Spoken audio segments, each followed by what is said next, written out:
mic didn't just...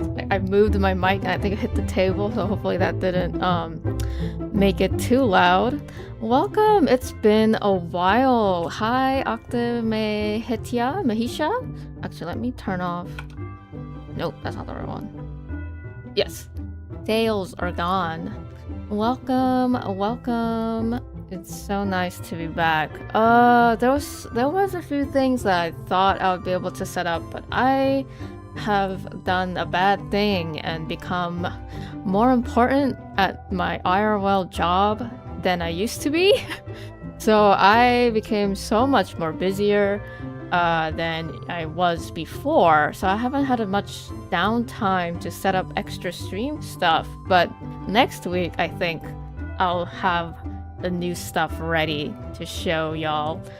So there was a few more things that I originally wanted to get done before debut, but they weren't done in time.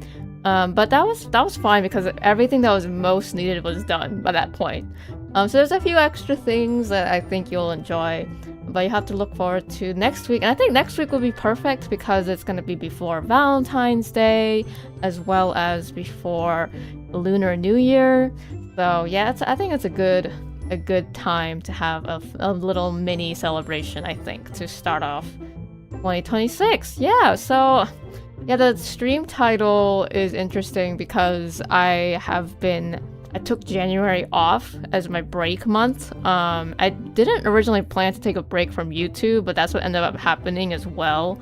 So there's a huge backlog of stuff that I need to start uploading to YouTube, both on my VTuber channel, but also the video essay channel. So there's two things I gotta do. What else? But yeah, February. But you know, if you are in the Discord, you've probably seen the Discord has been quite lively during the month of January. So I took a break from streaming, but not from Discord. So I actually quit all the gacha games I've played. I'm still gonna finish the video game related series that I did. I did a Enneagram analysis thing, I think, for Tears of Themis, and I do want to finish that. I do want to do some Enneagram type analyses for the other men in the game. But besides that, yeah, I've basically quit all the Hoyo games that I played, all the gacha games. Yeah, you love the Discord? Yeah, it's crazy, right? And then I started reading, I started watching more TV, and as well as like movies and stuff, and I've been having a lot of fun nerding about them a little bit. So I think I have, if you follow me on Twitter or you see on Discord, I have been talking nonstop about Bridgerton for like the last month or so. Yeah, welcome in, Vertem, welcome in. So yeah, it's been fun. I'm just analyzing characters. I know Bridgerton isn't like a very high... It's not high art. It's not like super intellectual or anything. I wouldn't say that. But it was a lot of fun doing a lot of character studies, especially with Anthony. I really like his character. And I'm looking forward to watching season 4 when it's all out. This 2-part bullshit that they're doing is not for me. So I'm waiting for all the episodes to be out so I could like watch it and enjoy. Oh my gosh, thank you for the 1,000 bits. Welcome in, Frutchen. So oh my goodness, BitGold met. That's crazy. What happened? What? That's crazy. Thank you so much, Frutchen. What was I saying? So yes, I'm looking forward to analyzing Benedict and the romance line between Benedict and Sophie. Yeah. What else is there? Did any audio play for the channel redeem at all? No. Oh, dearie me. Interesting. I'll have to fix that. Oh! It's my fault. I didn't open StreamerBot, so StreamerBot wasn't doing its thing because it wasn't open. Okay, I'm opening it now. It's opening. Alright, so while I do that, it's partially connected. connected. Okay, it's all Okay, it's all connected now. It should work now. Bad bot? That's not bad bot. I'm the bad one. I didn't open it. I forgot. I was like, okay, VTube Studios check, VBridger check, and then there was of course like, was it OBS? Obviously, OBS updated. So yeah, but I forgot streamer bot. Yeah, damn Clanker. You need to be open for it to work. Yep. Anyway, what was I thinking? Yes, I'm looking forward to analyzing that storyline, but I still need to finish the Fellow Travelers analysis. I'm on the penultimate episode, and I think I'll finish it. It wasn't a real bit without audio. I have to send another 1,000 bits to make sure. No! No, don't do that. Yeah, so I need to finish that, the Fellow Travelers one. Oh no! Oh no! Oh no, let's see. Actually, I'm curious if it's gonna work.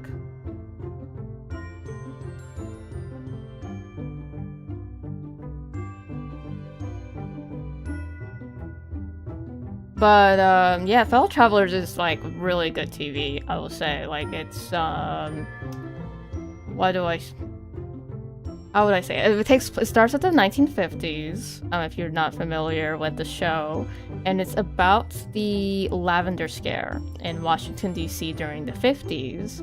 And Lavender Scare happened at the same time as the McCarthyian Second.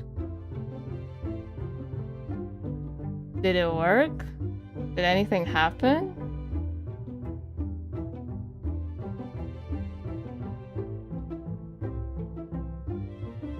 Nothing happened. What do I have set up for bits?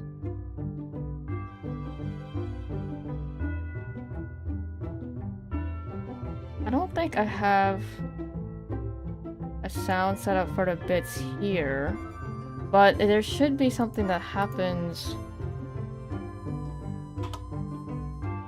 in Stream Elements though. It might just $50 throw. Give me refund. Oh no. Let's see. Troubleshooting. Let me check Stream Elements, because that's where I... Imagine if I never set up sounds to begin with, but I'm pretty sure I did. Yeah, I definitely did, because I got stingers.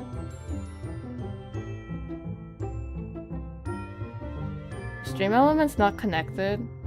Is that what the problem is? Why is it saying that nothing is happening in my stream?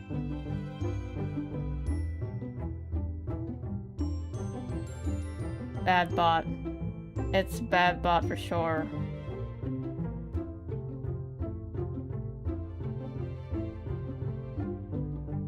Let me do studio mode, and let me look at the streamer bot.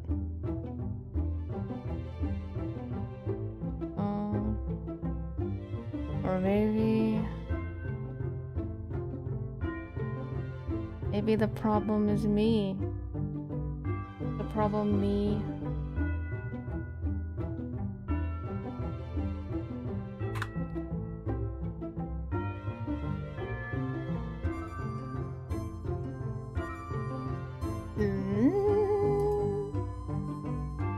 No, because the alerts are on.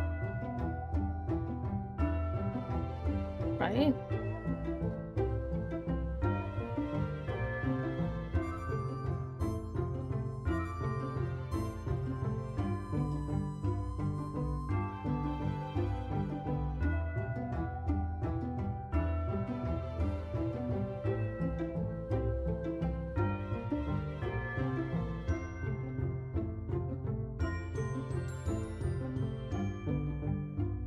You're not the problem, just problematic. What is clean language? There is no such thing.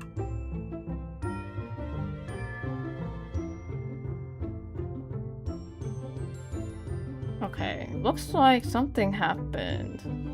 Oh, I had the bits. The bits didn't have an alert set up.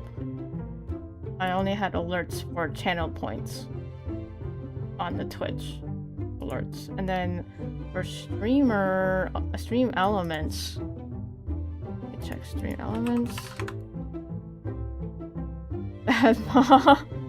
Probably, well, no, it's like every time I come back from a break from streaming, I have to like relearn how to stream. It's like, what? How did this go? That? I mean, is there a way for me to refund? Do you want a refund? I might be able to. Let me see. No? Okay. Alright. Let's see here. Go stream elements. Let's go to Vin? Hello? Okay.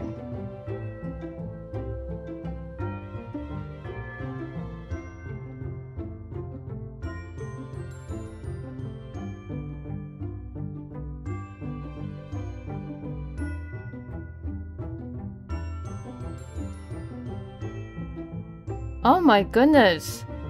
Welcome in, Tama. Welcome in. Wait, no. That's just me.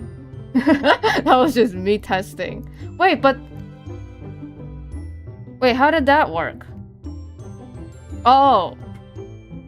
Wait, what? Okay, I see it now. This is like driving me crazy. Where is it? This? That was me just testing it. Are you deaf? No, you're not deaf. I mean, this is not gonna be a real cheer. This is just me. Okay, this is just okay. So... No, there's no sound. The sound... I didn't set up sounds. The sound is in this one. It's not linked. Okay, I see now. Let me go here.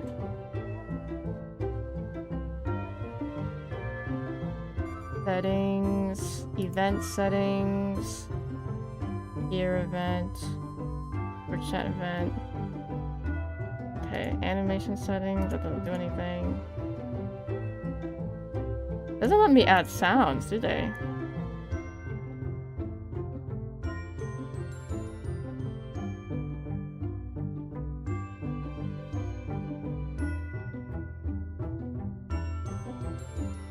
I have to do a separate alert thing. Sounds. Okay. I wonder if I could use this one then. And do like opacity 0.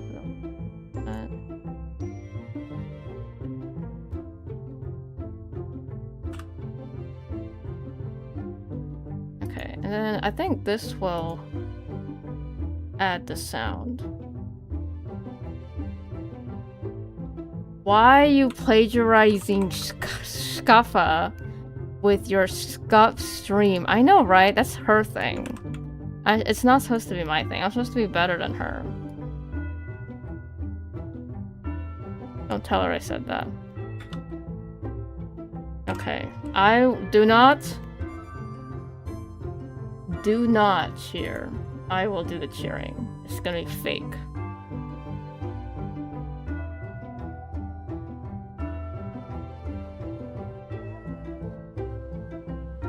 Do you hear something? Did it work?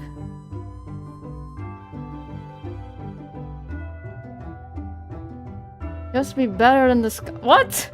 No. Oh wait, let me double check. Properties. Control audio via OBS. Let's do that. Then advanced audio properties. Modern output. Close. Okay, let's try this again.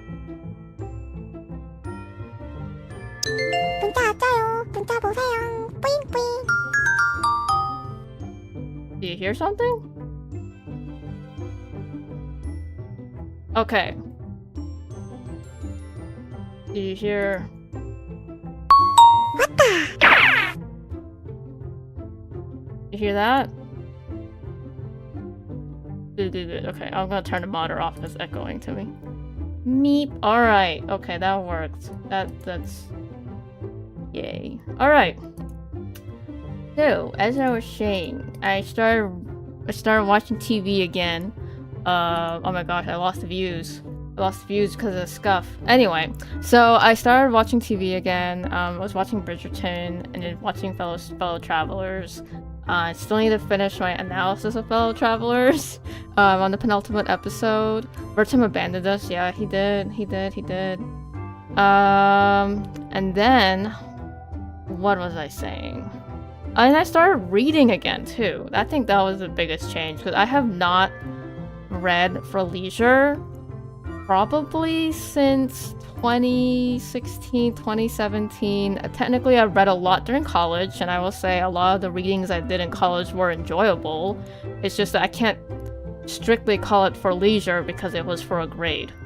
So, as much as I picked classes that I enjoyed and I knew I was going to enjoy reading it, so I took a lot of Victorian. Oh, good night, Momo. I took a lot of Victorian literature classes. I took one literature class that was about madness in American literature in the 18th century. That was a lot of fun. I read Bartleby the Scrivener. I read another book. I forgot the name, but it was like a serialized novel. And then when in the Victorian English class, I read Great Expectations by Charles Dickens, The Moonstone by, I forgot the name of the author, but it was like one of the earliest detective novels in English literature. And I also read, what was the other one? Yes, Jude the Obscure, who I should actually remember the author's name, but I don't. Jude the Obscure by Thomas Hardy, not the Thomas Hardy, the actor. It's a book that was published in 1895, so it's not that Thomas Hardy. It's like, oh, what? Okay. But yeah, so I did read through 2016 to 2019 for college, and then Madness at Antony is Death. Does one call it Madness or no? It was like American literature. So one of the books that I read was a serialized novel that took place in the American South before. Can't believe Venom wrote a book. Yeah. And so it was a book about the slavery era in the American South, and it was about miscegenation. No. Tom Hardy is an actor, and he played Venom in the movie. And then there's another guy named Thomas Hardy who wrote a book called Jude the Obscure that was published in 1895. So that Tom Hardy and the other Tom Hardy are two different people, but it's just funny. That's the joke. Jude the Obscure was an interesting read, I will say. Oh, I also read Wuthering Heights for that class. I remember Wuthering Heights is a book that I read when I was in high school. Not for class, I just read it because I wanted to. No, Fresh, that's a different book. Okay, the slavery book is separate. Okay, this Jude the Obscure is English. And then that was in 1895. That's like 90 years after. I'm like, it's like, I'm talking about something else and then chat brings something up, and so everything gets mixed up, okay? There's two separate things. So, the book that I read for Madness in American Literature, one of them was a serialized novel. Yes, I am like ruining your ADHD. It's like becoming 10 times worse by me talking all over the place. It was a serialized novel about this like white family, and I think the male lead thinks that he's like a rich heir of a white family, but then it turns out his like grandmother was a slave, and so he like completely goes crazy because he has an identity crisis, and his fiance or wife, I don't remember if it was like a wife or fiance, she also like completely loses it because I guess they were already married at that point. She also completely loses it because she has had like, you know, relations with him, and now she thinks that she's been corrupted. So it was like an interesting like gothic horror story, and it was like a criticism of like the race science at the time. It was very interesting. But yeah, it was like, the people really thought that having a mixed relationship would be like the worst thing ever. And obviously, like, that's not the case. But it was interesting reads because I was like, what is happening? And even though I think it was written in an abolitionist paper, so it was meant to be like a bit of a critique of how people thought race worked and from a scientific perspective. But it was weird. And then the other thing, the Thomas Hardy thing, is that there's an author named Thomas Hardy, and he wrote a book called Jude the Obscure. And Jude the Obscure, I barely remember the plot. I just remember it was weird. It was like this guy, he grew up in like a countryside town in England at the time, and exactly. And then anyway, so in Jude the Obscure, I think he has like premarital relations with some lady in town, and she tries to baby trap him, but then she ends up leaving to go to Australia with her new boyfriend later. And so he goes to university, I think. This is just me remembering what happened. I don't remember the details. I'll probably have to look it up to make sure, but he goes to university, and I think he meets some other girl there, and then bad things happen. And then he eventually gets really depressed, and I think he might actually self-delete at the end. I don't remember. It was a very weird book. But yeah, I think even when the book came out for the first time, like, people thought it was like the worst book ever. Like, it was depressing and scandalous and just awful, and so people really hated it when it came out. It had some like anti-religion themes as well, if I recall. But yeah, that was an interesting book. So I mean, if Venom wrote it, it wouldn't really be out of character, I think. But anyway, but it's not the same Tom Hardy. That's the funny thing.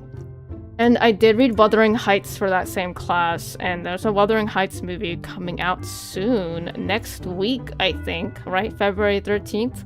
And so I'm thinking that I'm probably gonna skip the movie. I still need to watch Frankenstein by Guillermo del Toro. That one actually looks more promising as a book adaptation.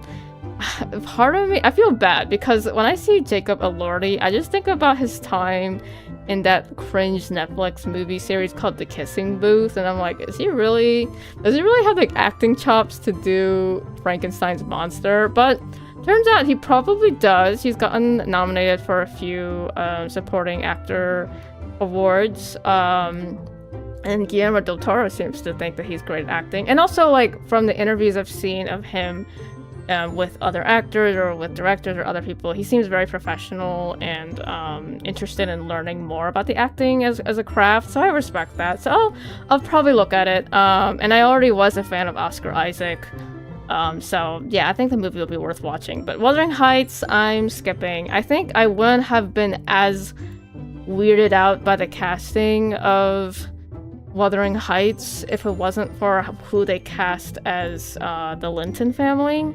I've talked about Wuthering Heights before, I think maybe even my last stream in December, how it's not a romance. It's not meant to be a romance, and so many times Hollywood adapts the book and it's like, oh, it's a romance, it's like the iconic historical romantic novel, and I'm like, no, it's not a romance. It doesn't even have a happy ending for, let's say, the main couple, let's call it, Heathcliff and Catherine Earnshaw. There's no happy ending for them, so it's obviously that already disqualifies it as a romance. And secondly, like, the whole point is like the class divide and the race aspect of it, where Heathcliff is supposed to be someone who looks foreign in England. So that's already an issue with the casting. And then not only that, like, the Lintons are supposed to be like the upper class in the area. Like, they're the aristocrats. They're like the blonde and the white people there. But instead, we have a blonde white woman playing Catherine Earnshaw, even though she's supposed to have dark hair. And then we have a white guy playing Heathcliff, even though he's supposed to look more like foreign. And then you have South Asians playing the Lintons. Like, what? Like, oh my gosh, it's so bad. And The director too, she seems to be like so out of touch, and she just used the movie as a way to like get herself off, I guess. I don't know what's going on with her. I don't want to say something terrible about her. I mean, she's still a human being, but I'm not happy with the direction of the movie. At least she did say she thought she didn't mean for it to be a faithful adaptation, but the level of like, not just racism, but like the ignorance. Humans must know pain to move. Yeah, that's true. But I'm not gonna be the one to give her pain. She's not gonna pay attention to what I say. So it doesn't matter. But yeah, but that's the issue, is that I'm gonna skip the movie. I don't really care. I'm pretty sure the movie will do well, though. I don't think it will do poorly. Maybe I'll be wrong. Maybe I'll be proven wrong. But I'm pretty sure it will do well, just because of the marketing and most people not really knowing the book and being like, oh, it's Margot Robbie and Jacob Elordi and Emerald Fennell, whatever. So yeah, it's just gonna be annoying. Because, yeah, there's been plenty of Wuthering Heights adaptations where they still cast Heathcliff with a white actor from, like, the 20th century, right? So that's been the norm. But this is the first time someone had the audacity to cast South Asians as the Lintons. So that's what annoys me the most, is that. So, yeah. Oh my gosh, I don't know. It just comes off as ignorant, I guess, is my main issue with it. Anyway, speaking of ignorance, I guess Bridgerton is kind of in the same vein for me sometimes. Like, but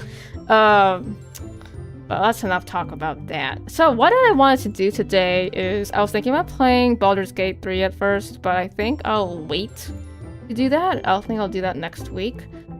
This week I have some new goals that I want to do for this year. One of them is to finish a novel. And no, we're not playing games. I am gonna start working. So I want to finish a novel this year. And I have 2 projects going on. One is, I think I'll call it Project Oaths. That's like the more epic fantasy novel. That one is not gonna be done within a year, I don't think. I still need to figure out the structure of it now, because I started working on it and I was like, the structure is just not, it's not holding up right now, so I need to rethink how I'm gonna structure it. So that's not gonna be what I'm gonna work on today, because it's not ready for public viewing. But the second one I will call Project Tower. That one is actually still in the brainstorming phase, but I think that's actually one of the safest phases to show publicly as far as like creative writing goes. So I will be switching screens and we'll be going that. And I think if you all have any ideas, I'm open to them. It's pretty easy, I think, to come up with ideas for this. So, you smell Tolkien? What? There's no Tolkien here, please. Alright. So, we gonna capture a specific window.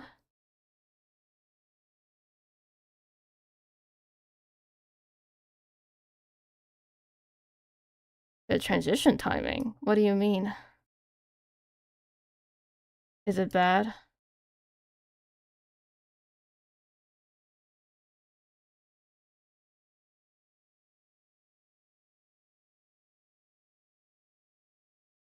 You see?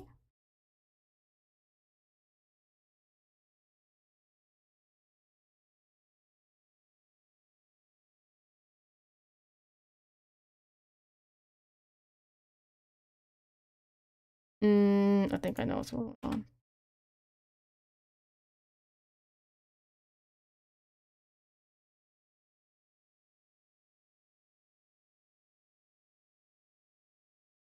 Did not allow?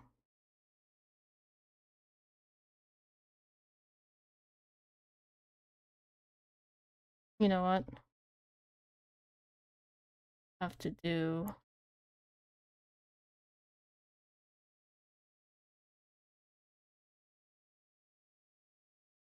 the dangerous thing.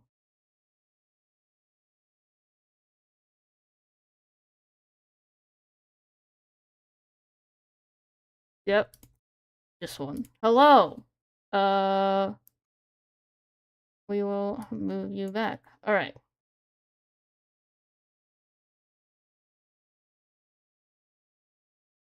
There is no token here. Oh. Okay. Got a bathroom right beside the sea. Okay, so basically the idea for this... Let me make it bigger. The idea for this book... Oh. You know what?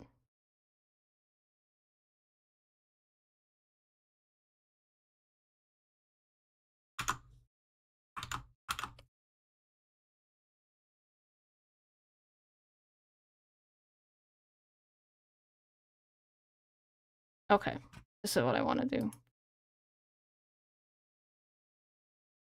Alright, now I can see the microphone is not gonna block my vision. Okay, so basically the idea for this, the main idea, is a Rapunzel fairy tale expansion, right? Why is it dark?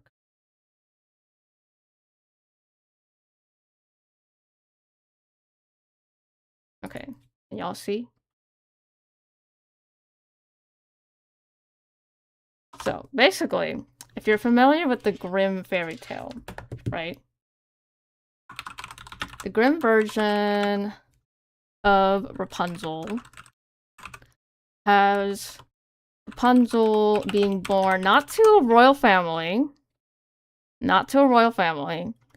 but to... Actually, wait.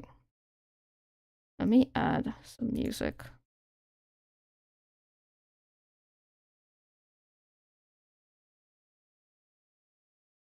How do I do it?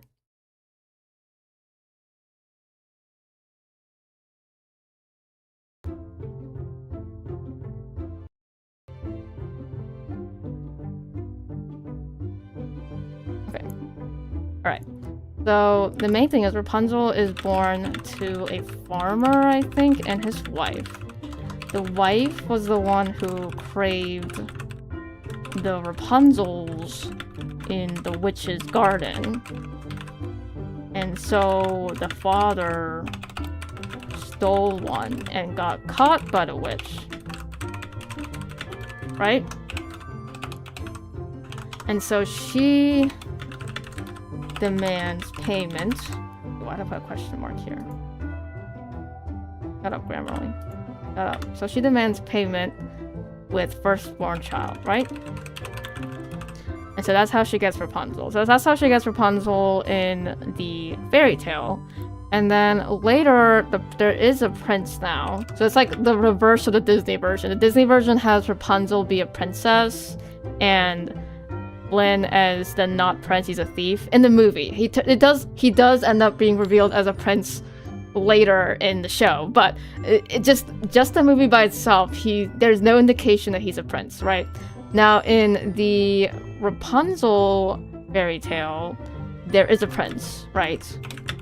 Actually, if any of y'all watched or like listened to Into the Woods musical by Sondheim, the entire first act of the Sondheim musical is just the fairy tales of Rapunzel, Jack and the Beanstalk, Cinderella, played straight, like as they are in the fairy tales. And so yeah, there's a prince, and he finds a tower. And I think this is a musical thing. I don't think it's a... Yeah, the shout-out should work. It's like it's native to... I think the Twitch command is specific. I think it's exclamation point shout-out. I don't think it's just SO.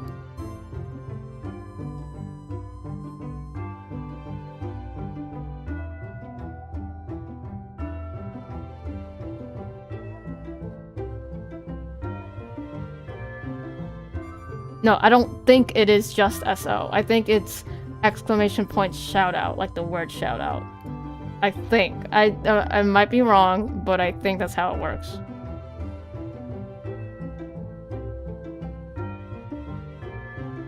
Did it work? You might have to Google it. He finds the tower, and into the woods, he actually like hears her singing. I don't remember if that's the case in the Grimm's fairy tale, and that's how he finds the tower. I think it's the SH thing that triggers Marius to appear. He finds the tower.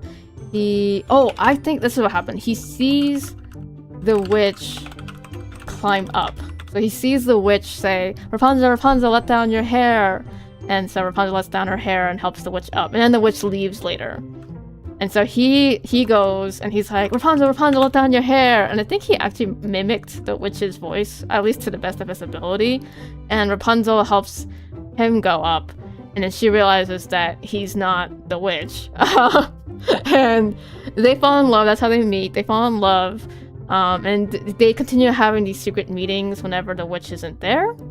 But eventually he and her do the dirty. You know what I mean? Like, they do it, as teenagers do. And later she realizes that she's getting bigger and she doesn't know why. Like, she doesn't, she's like, why am I getting fat all of a sudden kind of thing, right? Like, a dress wasn't fitting her anymore. So yeah, this isn't a fairy tale, guys. Yep, pregnancy.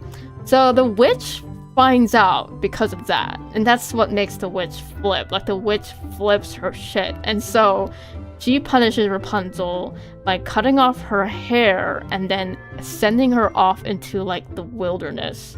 Don't exactly know how she did that. Maybe with a magic spell, I don't know. But that's how the witch does it. And then the prince, remember, she cut off Rapunzel's hair. And so she ties Rapunzel's hair to like the window, I think. And then so the prince comes. And I think this time the prince is ready to like take Rapunzel out of the tower. He's kind of made a plan to do that. No, she's not yeeted off the tower. That's not what happens to Rapunzel. And there's a reason why she's not, because it comes up later.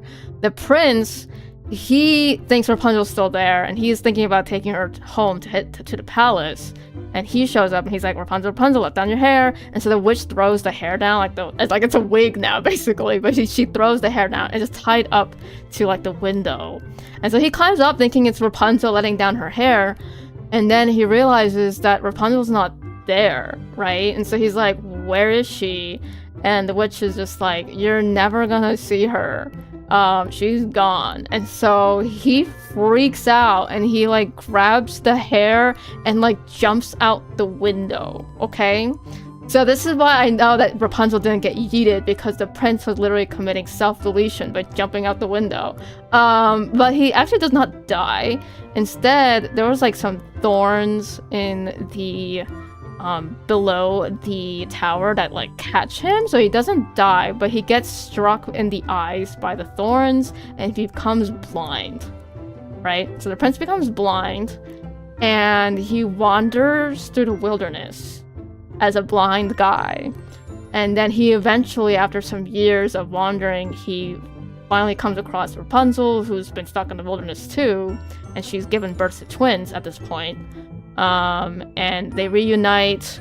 She cries into his eyes, and her tears actually heal his eyes in the fairy tale, and he can see again.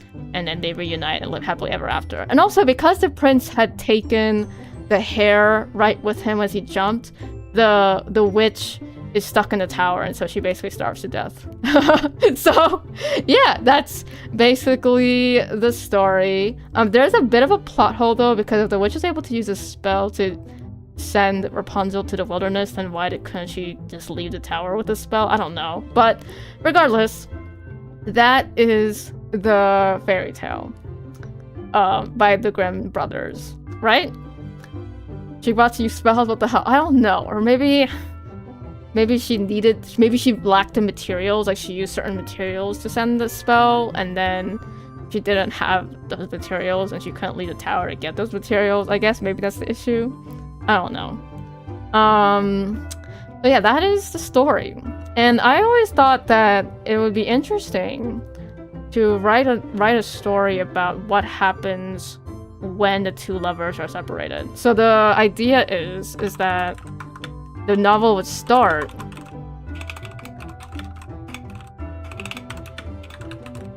with the prince going into the tower and realizing Rapunzel is not there.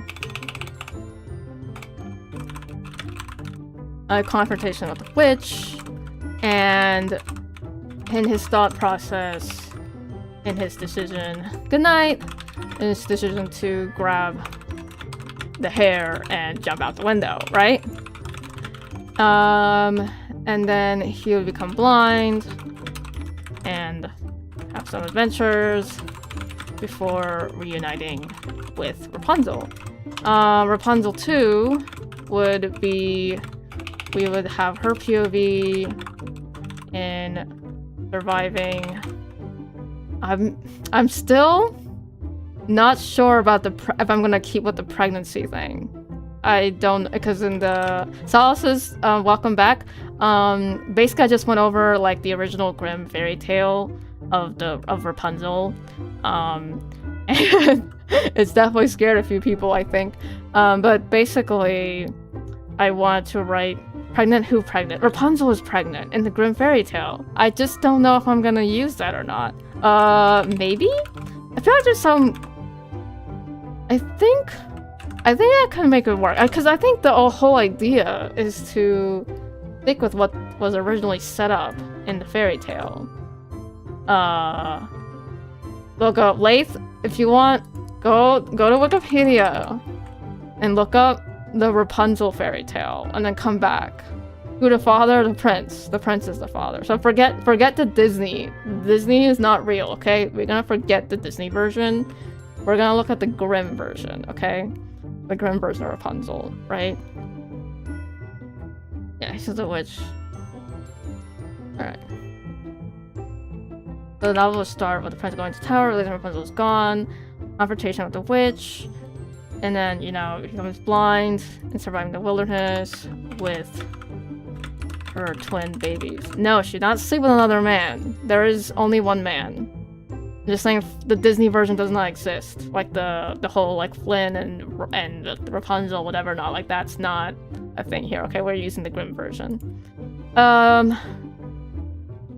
So we have two POVs, I think. It'll be a dual POV. The challenges are there. I think we can use flashbacks. Besides flashbacks and possibly some like dream connection thing, maybe there won't be any scenes of the prince and Rapunzel being together as a couple, right? Because they're gonna be in separate, because they're in separate situations. That's one of the challenges. Another challenge, of course, is to think about what the fuck they're gonna even do. I mean, the practical reason why the fairy tale glosses over this is that they don't have the time, or it's not important to go over what happens in between, but it's to figure out what the two even do while they're on their separate journeys. And then, of course, another thing, I won't call it a challenge per se, but something to keep in mind is that we have two major conditions here. There's like the blindness for the prince, and then there's the pregnancy plus childbirth and all that comes with that. And postpartum stuff too. Or Rapunzel, right? Now, one of the ideas I have, and it's a very common thing that people do with fairy tale stuff, is to include other fairy tale characters. Yes. You could mix up some other fairy tale lore. I'm thinking we could. I would mostly stick with Grimm. And these characters will also be in different stages of their own stories. So one of the ideas that I had, because the prince is blind, and so it would be very difficult to justify him being able to travel alone, the prince might have a, like, let's say, like might have a valet or a page or some other term that would fit the role that he does.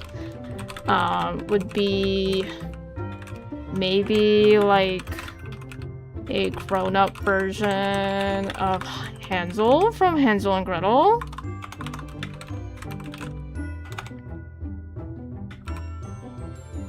Sorry. Hansel and Gretel, right?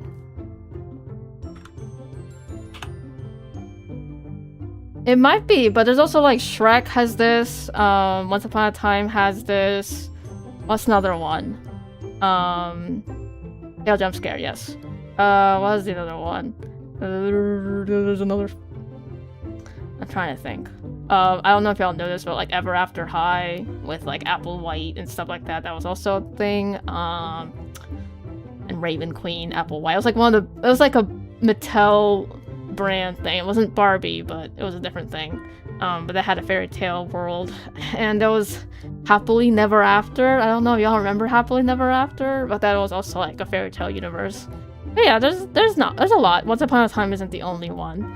Once Upon a Time though is I think the only Disney one, maybe. And there's also like the real life world as well versus the fairy tale world. So they have like two worlds together, I think. And that's pretty unique to Once Upon a Time, I think. So maybe like a grown-up version of Hansel. So he would have the know-how, have the like. He would maybe go into Snow White's dwarves, but long after Snow White's life because dwarves often live longer. Maybe.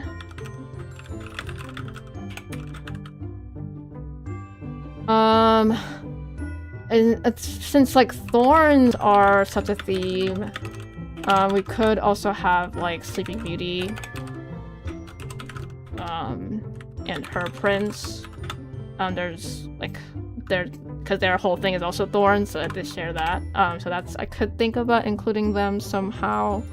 I'm also another thing that's interesting is thinking about gaps in fairy tales where you like think about like, oh, what could have happened afterwards. So like Cinderella's stepsisters is one, though they've also been blinded, I think. I'm talking about Grimm version. They've been blinded and their feet have been mutilated. So there's them. Who else? There's like some lesser known Grimm tales too, but I'll just write it down though. Cinderella's poor stepsisters. They're wrong. Who else? There's like more obscure. There's I was thinking like the Juniper Tree, like the Juniper Tree Prince and Princess. Pinocchio's not. Pinocchio is Italian, an Italian novel. Another like Grimm tale. I was thinking that's Hans Christian Andersen, so that's different. Little Mermaid and all that. What else is there? You know what? Should I grab my iPad as my second device? Research.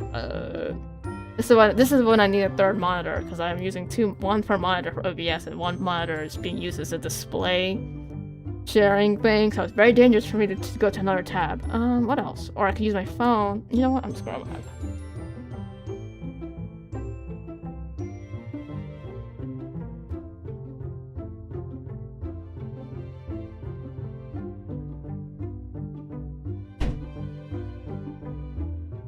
It's trying to do a deep dive into Shrek Lord trying to determine what fairy tale Donkey is from. Donkey? Well, at least with Shrek, there's no rules about origins, right? Because you have... Is Puss in Boots Grimm?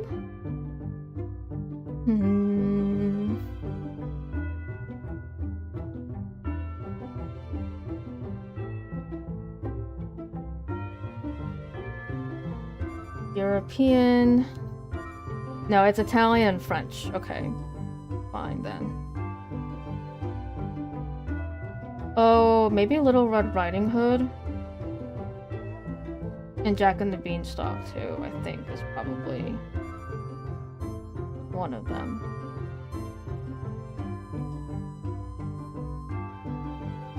Let's see here. Oh.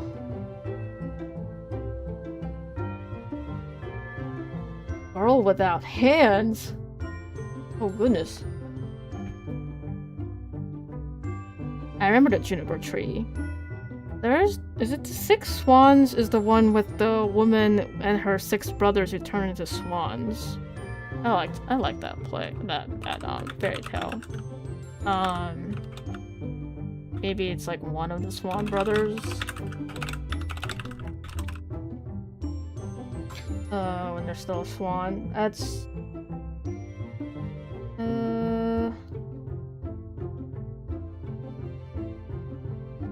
Rumpelstiltskin.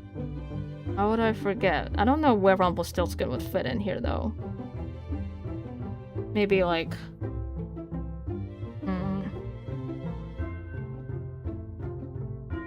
Oh, there's a Grimm fairy tale called Donkey Cabbages. Maybe that's where Donkey comes from. Anyway.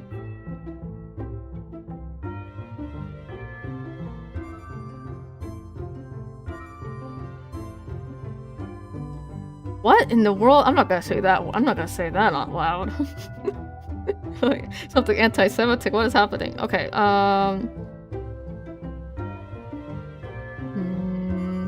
Snow White and Rose Red, which is different from the Snow White story. A different one. Oh, I remember the Goose Girl. That Goose Girl, she was so annoying.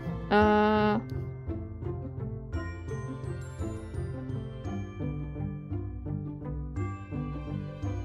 feel like there's more. Why are they like...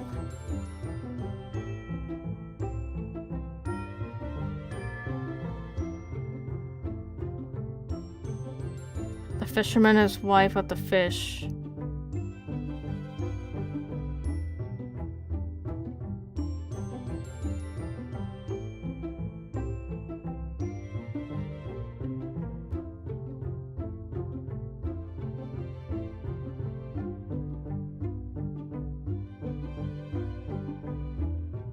The Golden Key. I think I remember this.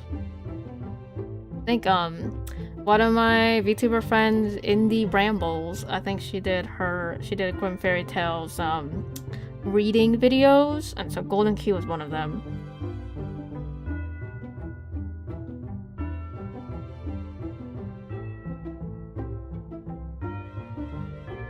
Wow, that's like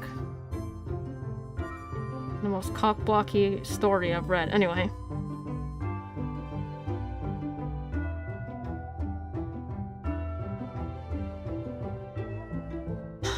I guess with Rumpelstiltskin, it could be like the aftermath or like the new queen who's been gold but can't.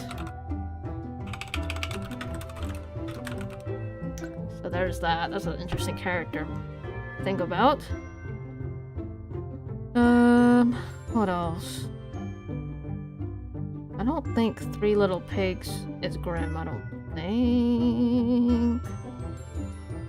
think that's in English fairy tale. Yeah, it's English, not German.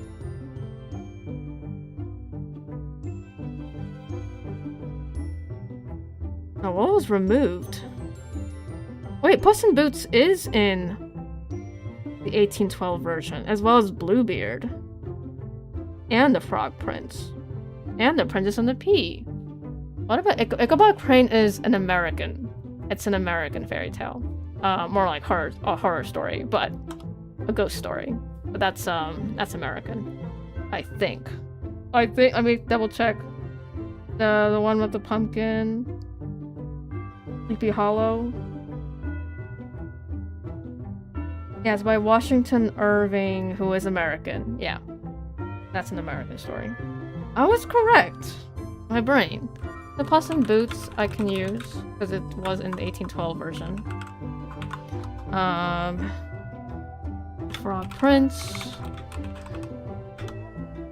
I can use Princess and the Pea, but doesn't inspire me.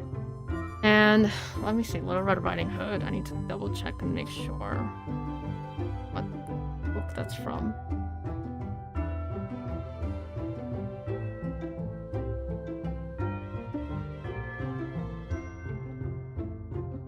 Yeah, that's Charles Perrault, but it was also retold by Grimm, so we can do it. Cinderella. If you're gonna use Perrault as an excuse, I mean Cinderella and Snow White are also Perrault too, so that's fine.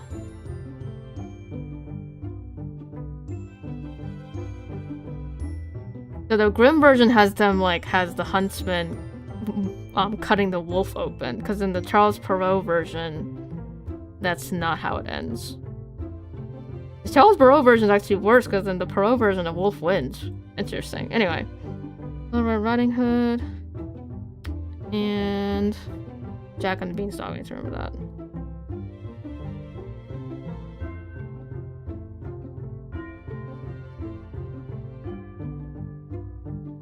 That one is English. Okay.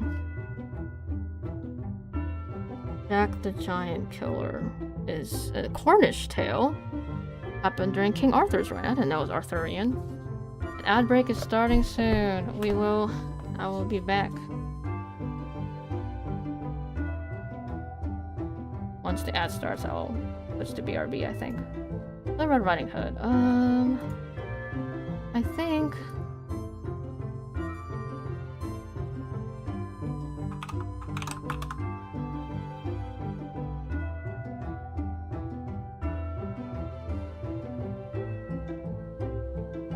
for the Frog Prince, I know having the frog could be interesting,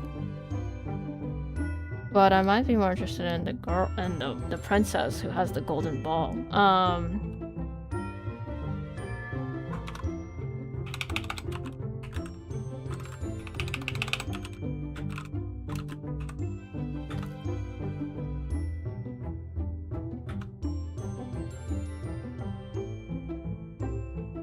Ad break starting or not? Theorybot, let me know. And you want me to tell you the story of Juniper Tree? Juniper Tree basically is the prince is the stepson of the new queen. So he's the son of a king and the previous queen. The stepmother did not like that he exists because she wants her daughter to be the next ruler.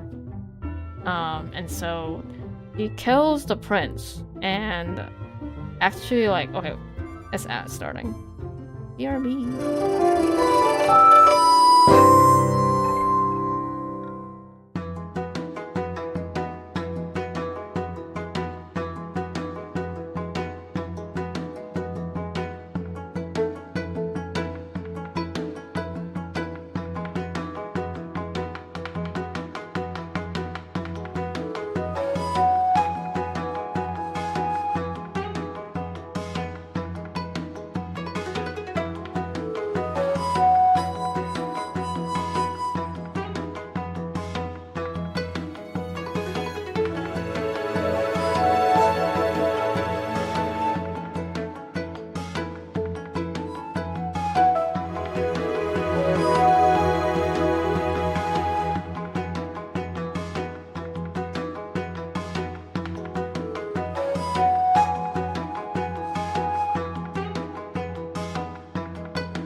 ad break is finishing now. I think there's still a few more seconds. I'll wait till it's officially finished. Those of you who are on Turbo or subscribed, hello. Speaking of, I will think. We're gonna have to think about, I guess, the Prince's supporting cast. I insert a table in here. And I do.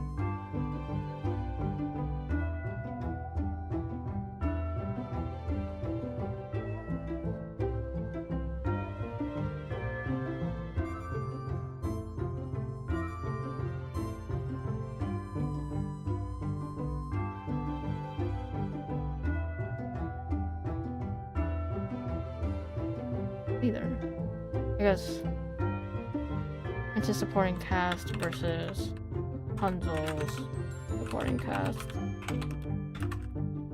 I don't know if I'll use the name Rapunzel. I'm just keeping it for now, just easier. I think got Tom Thumb, Iron John, Maid Moline, and Ferdinand the Faithful. I do not know. I know Tom Thumb. Tom Thumb is basically Thumbelina, but male. There's no, like, the storyline is a little bit different, but he's a tiny human. The size of a thumb. So, actually it's one of my guilty ships, is shipping Tom Thumb with Thumbelina. Because they're about the same size. I think Tom Thumb is a bit of a troublemaker. I think that's his thing. As a lot of boy fairy tales are about boys being wild and rowdy. Iron John, Maid Moline. It's always okay.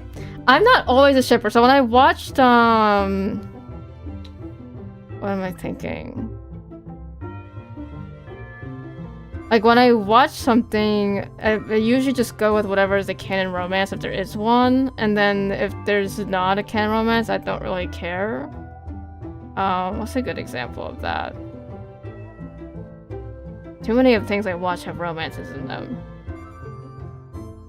Like Wicked, for example. That's not a good example.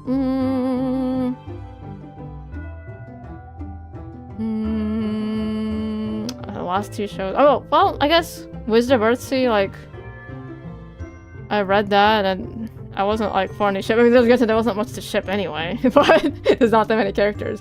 So yeah, usually I'm not always a shipper, guys. I don't ship. Another one. There's like and there's a lot of like, what's it, cross fandom ships like Elsa, Jack Frost, or not Spider-Man, Elsa. No, not that. Like I know those things that exist, but I wasn't like super invested in any of those ideas, right? Anyway. I'm not a shipper, guys. I don't ship characters all the time, and that's not like that thing I do.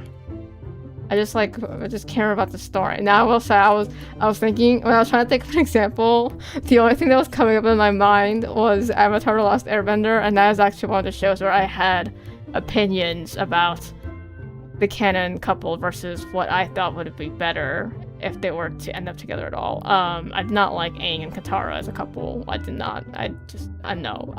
Because Aang is like 12 and Katara's like, was it 14, 15 years old?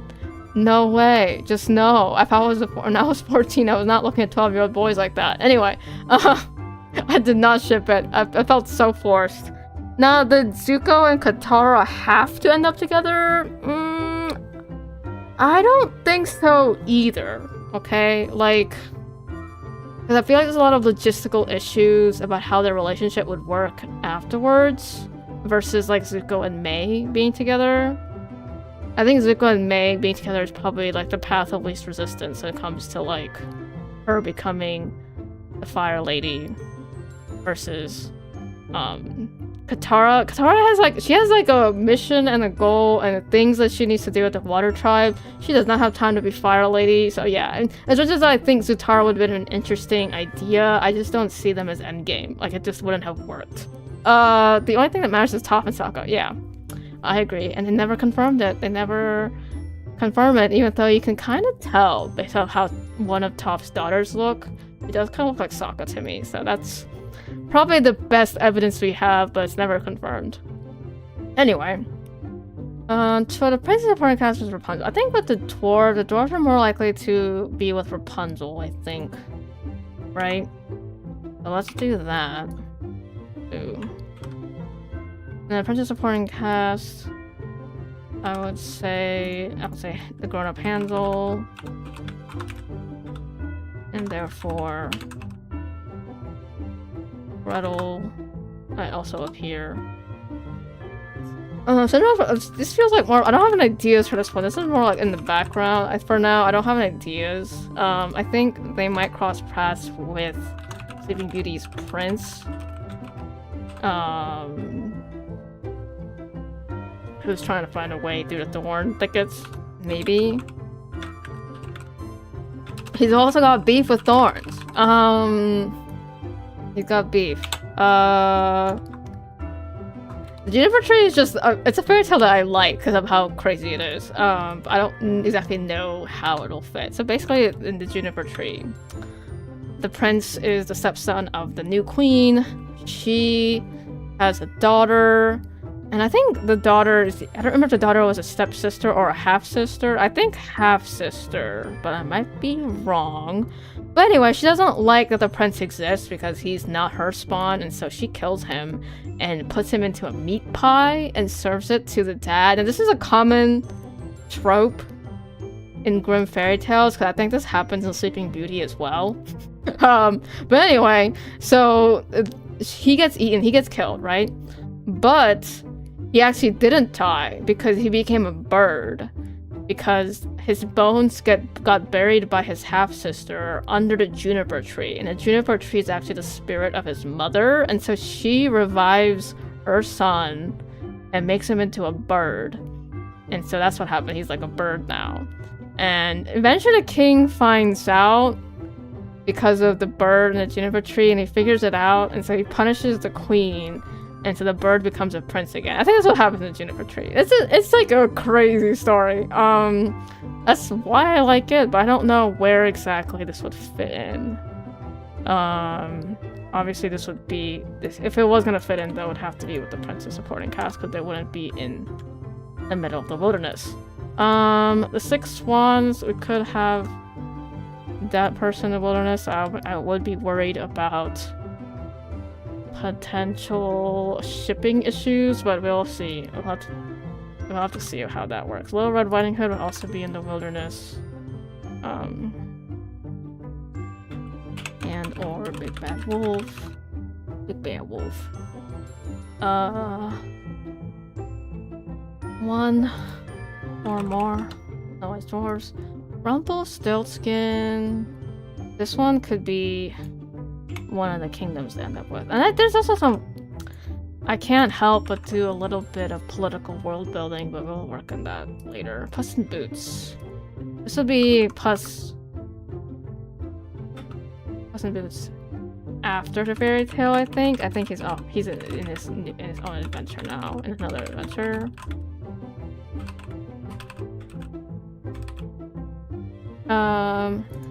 Frog Prince and the Princess of the Golden Ball.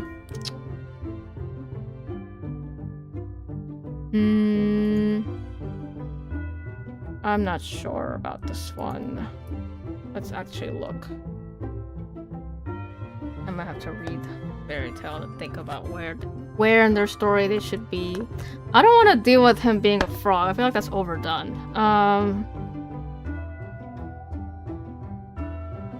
I do want it to be quite dark. Like the mood, the environment of the story is gonna, you know, obviously like, people get blinded, people get mutilated, right? So it's gonna be pretty annoying. Oh, the Frog Prince also has a loyal servant named Heinrich, who had 3 iron bands affixed around his heart to prevent it from breaking from sadness when his master was cursed. Because the Frog Prince reverts to his human form, Henry's overwhelming happiness causes the bands to break, freeing his heart from his bonds. Interesting. Maybe? I feel like though this is not a good spot to put it. Also, like, the princess actually doesn't break the spell by kissing the frog, but by throwing him against the wall. And that's how she saved him. Wow.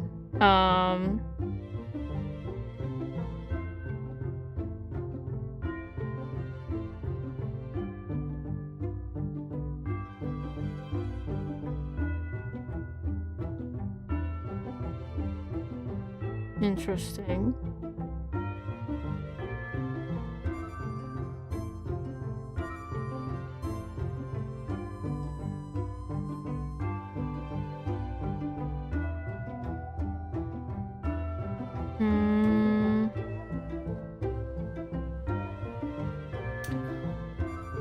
I think we'll do the Princess the Golden Ball. I just think we'll have her as supporting cast. She has left Frog Princess Kingdom. It didn't work out. I mean, she threw him to a wall. I know she has anger issues. I don't think the marriage would work out, right? Or maybe she just marriage isn't working out. Maybe it's not quite didn't, but isn't. She's just going off to lay off some steam. Okay, maybe she's like nearby. Yeah, okay. Because I want to make some girlfriends too. Okay. See here.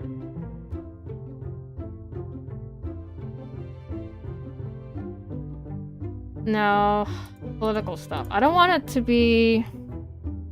I don't want it to go to Game of Thrones level political stuff, right? That's not the goal here.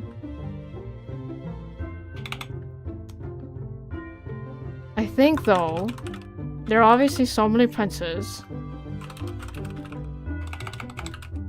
So many princes and princesses and kingdoms, and what is happening?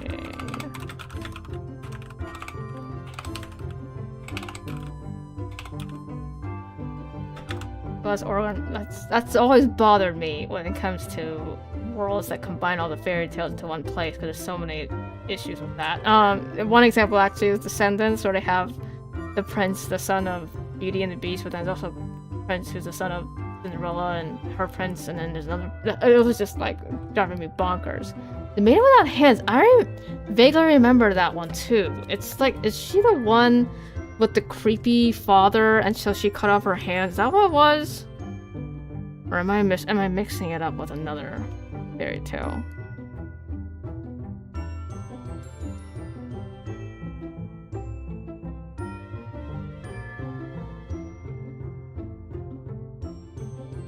Girl Without Hands.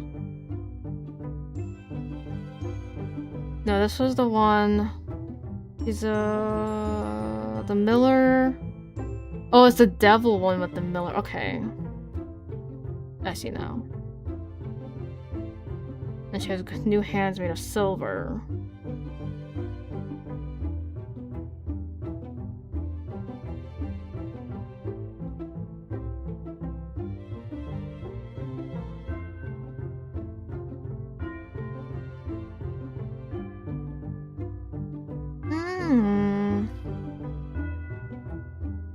I feel like though, there's too many devils and angels. I don't remember the father being creepy. Maybe a game like that because he just kind of bets her hands away. Yeah, there's a Grimm fairy tale with a creepy king father, and I forgot the name of it.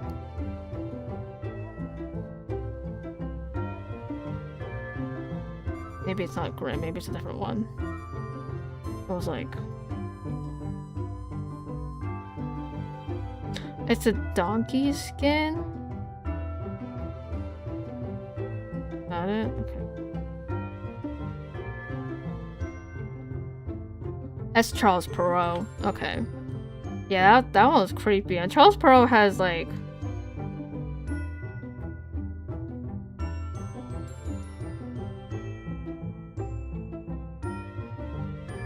Yeah. So what happens in the donkey skin, and it's not a Grimm fairy tale, but I'll tell you. It's like there's this creepy father. So he marries his wife. His wife is very beautiful. She dies, and she makes her husband promise to not remarry unless it's with a woman who's prettier or as beautiful as her. And so, obviously, there's not really anybody that fits that criteria except his own daughter, and so he wants to do that. And so the princess was like, oh hell no, and so she leaves. And she actually gets a disguise from a fairy that actually turns her ugly. And it's a donkey skin like coat thing. And so she's nicknamed Donkey Skin in the villages she goes to escape from her father. The prince finds out what she really looks like because he realizes what she looks like when she takes the donkey skin off. And so he marries her. But yeah, it's a weird promise for sure by the wife. And also, like, the king is just weird too. Like what in the world? Anyway. Whatever. But yeah, that was weird. Anyway. So I'm thinking we can adjust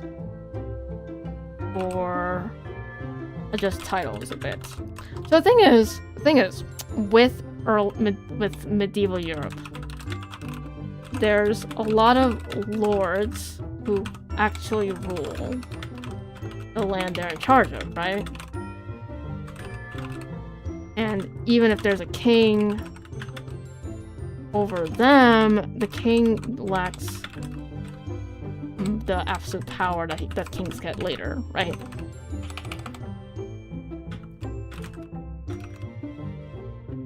Right, so this is the feudal system, right? 101. Feudal system 101. A lot of times, like, the so-called princes are oftentimes rulers of realms in and of themselves, too, sometimes. And these things are called principalities. But we also have dukes with duchies. Or I think it's called duchies. Earls or counts with counties. That's where the word counties come from. We still use the word now. And I guess that's it, because Viscount is a more modern situation. I guess there's lords and their lands as well, but they don't have, I don't know the term for that, besides like their castle.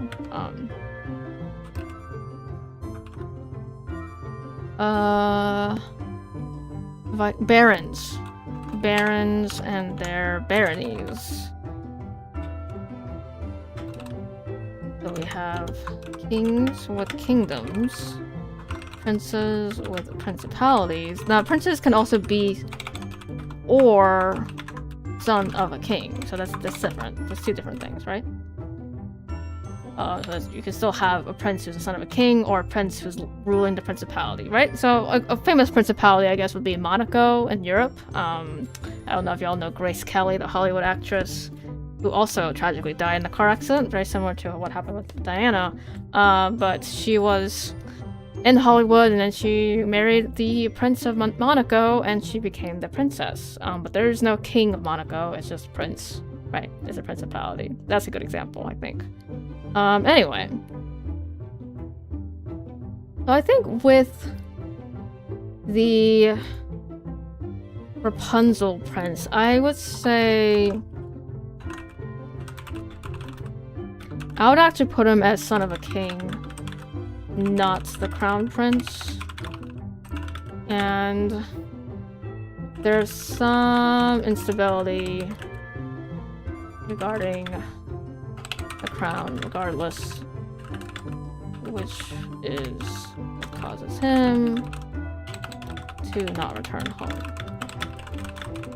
even while injured.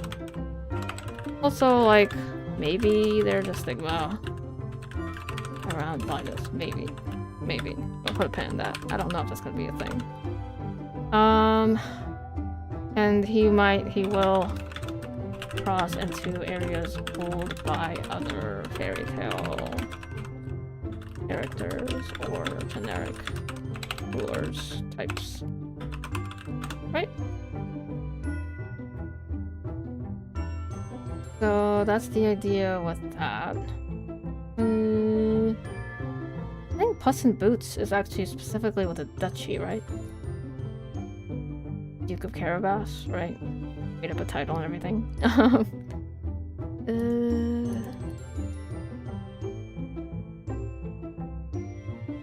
I think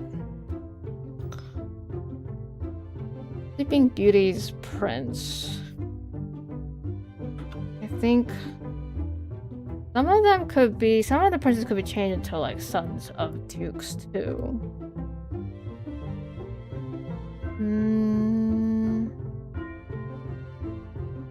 Six swans and their sister. I think these would be. Let's put these as Berlin Earl. So they were actually princes in the fairy tale.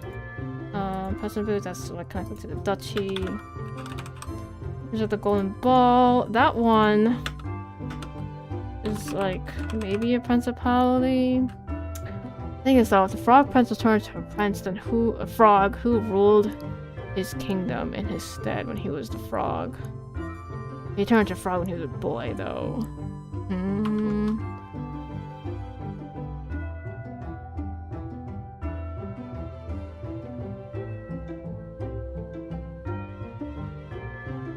This one, he's probably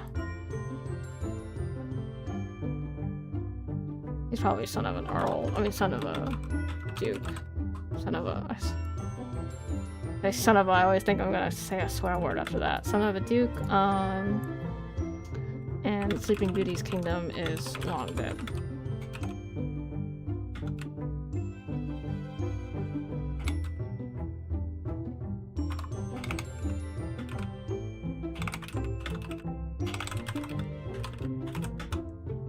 It'll be interesting though once the spell is loose, because everybody's asleep, I think, in Sleeping Beauty, and so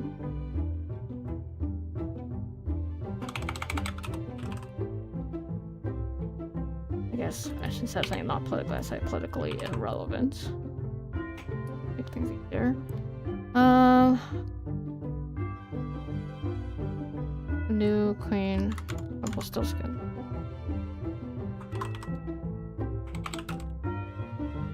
With the spinning gold thing, I think.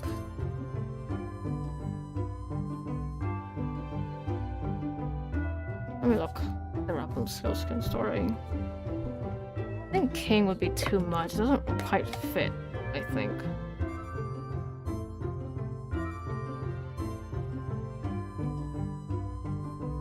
I do like the girl without hands. The only issue I have with it is that there's too much religious theming in it that I don't really want to deal with. Because there's like the angel demon thing going on. It almost feels like a Hans Christian Andersen tale more than the Grimm tale, but that's what's just funny to me. Anyway, with the theming of it, that's what I mean.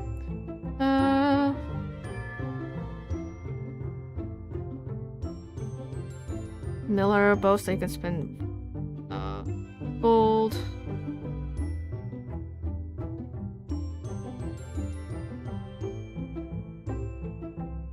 Maybe it's their child. There was the main thing. Is her first child boy or a girl? What does it say?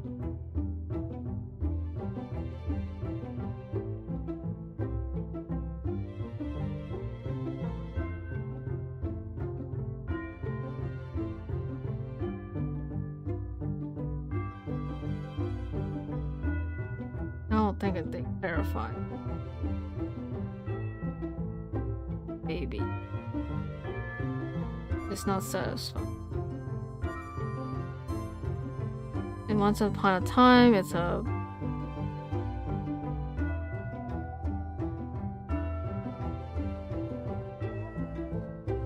Well, and once upon a time, Rumpelstiltskin himself already has a kid. Anyway, different storyline.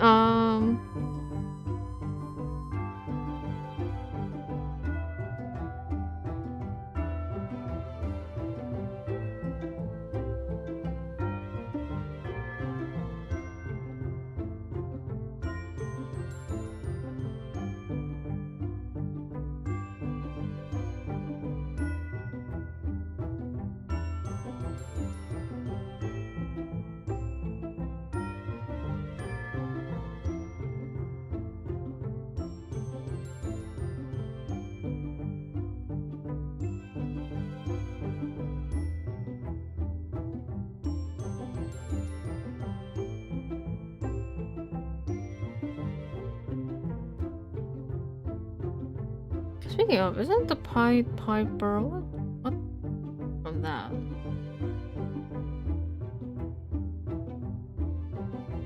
Pied Piper is in one of the Brothers Grimm stories.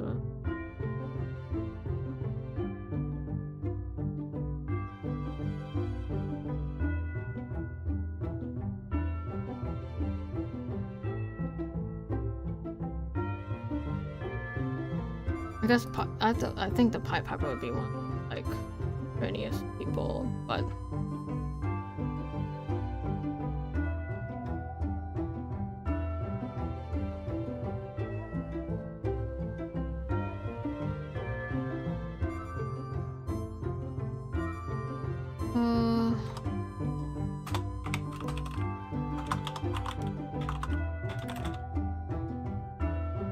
Maybe like in the Grimm version there's a surviving kid. You really thought of the Flash and Hartley Rathaway? Yeah. Surviving kids were blind and lame respectively. So maybe that's it. Like Hamelin is a location. But I think this would be more relevant, I think, to the prince because he's traveling to multiple places. Maybe the firstborn child is older? The gender is not specified in the book, I don't think.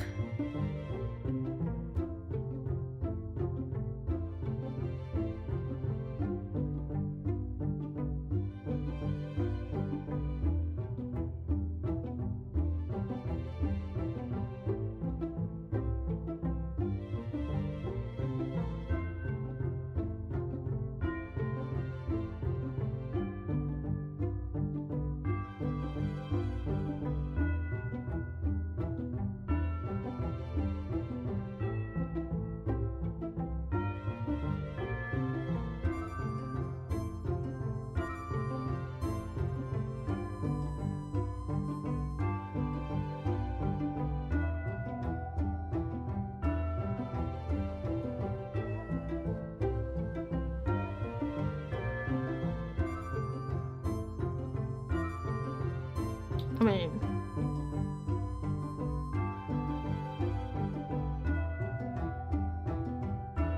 yeah, I know. Pied Piper was Hartley Rathaway in the show, and he had the sonic, the technology powers thing, wasn't it? I wish they showed him more, to be honest.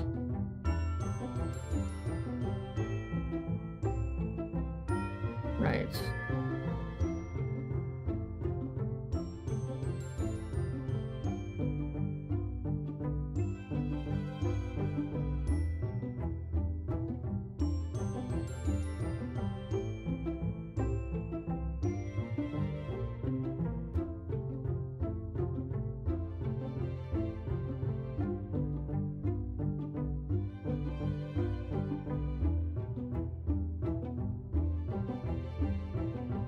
The Emperor's clothes is a Grimm tale. I didn't know that. The freaking child. I mean, there's not many characters in that one. It's just the Emperor and that child who, like, called him out.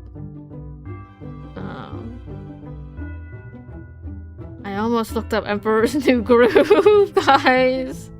That's so funny.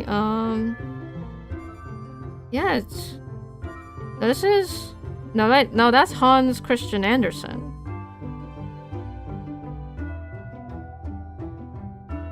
Yeah. Hans Christian Andersen. I do like the glove of that hand. I like it at the point when her hands are made of silver.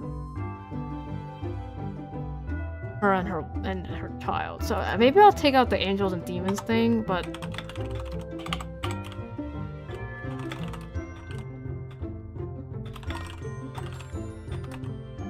if she could come across Rapunzel and she could actually help Rapunzel give birth. Should actually be of help compared to any of the other characters here.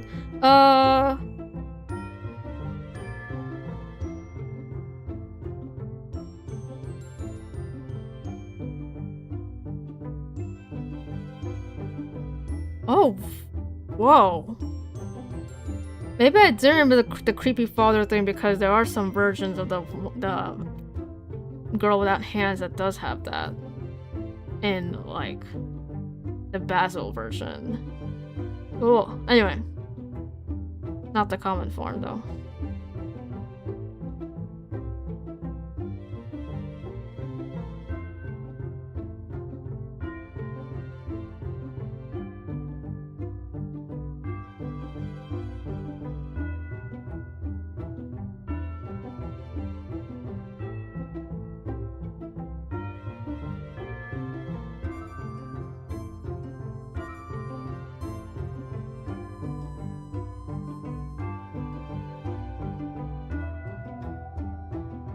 Okay.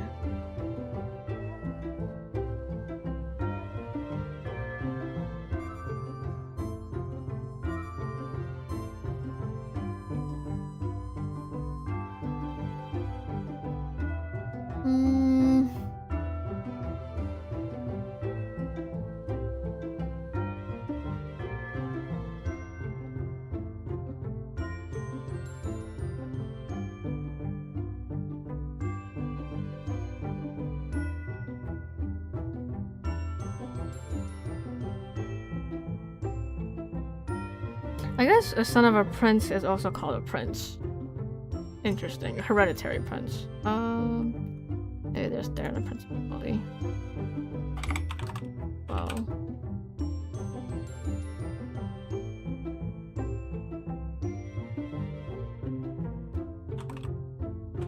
Principality. Well, this is connected to Bitchy. Earldom.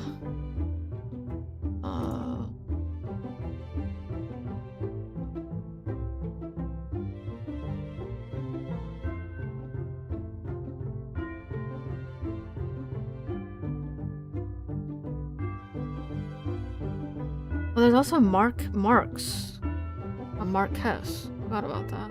After. Let's say Markion? A Mark? A Markion? Markini? Is that the word? A March? They own a March. That's what it was. Why am I making it complicated?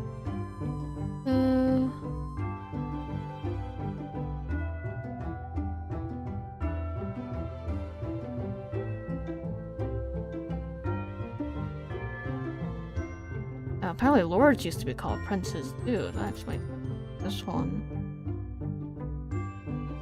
I thought this one has to be a frog prince.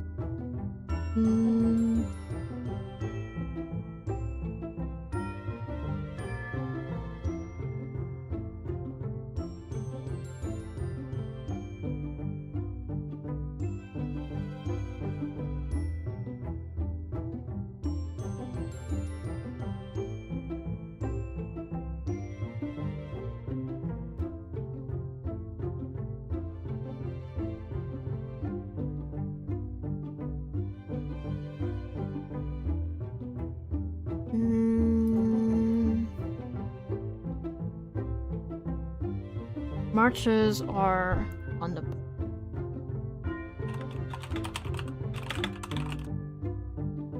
because they're still under a king sometimes.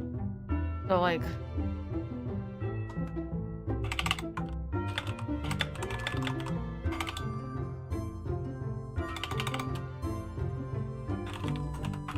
these are the titles are under. They're still under something even though they rule the land. These are rulers, types of rulers. Except for here, this is not.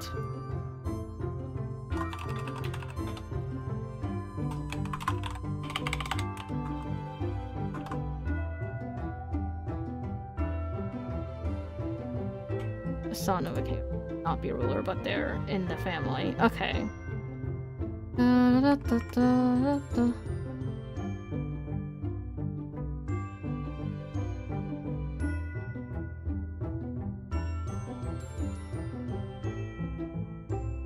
Maybe this would be the march.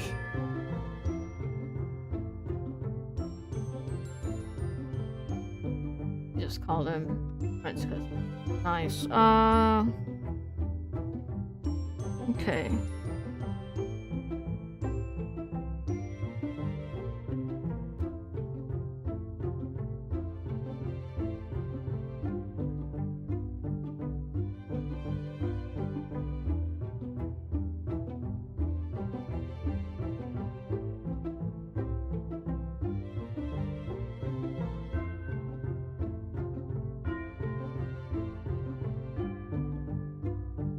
Okay, that works. I think that's a pretty decent idea. Any other ideas?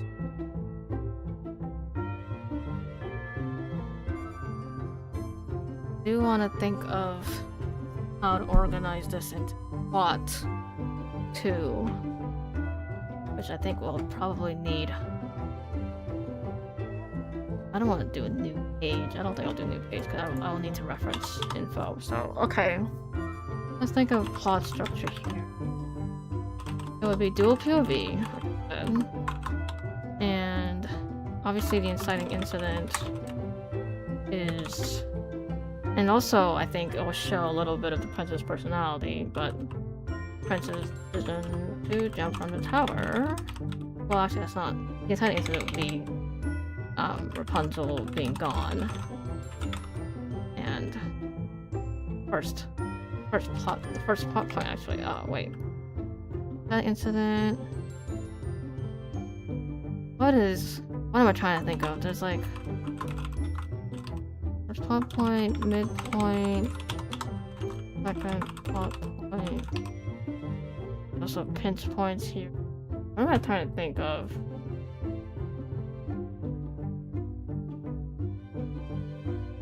I will hide you for a second.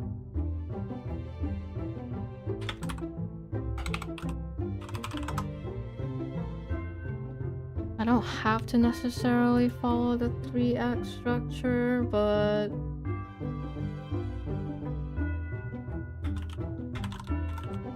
it's a good guiding point.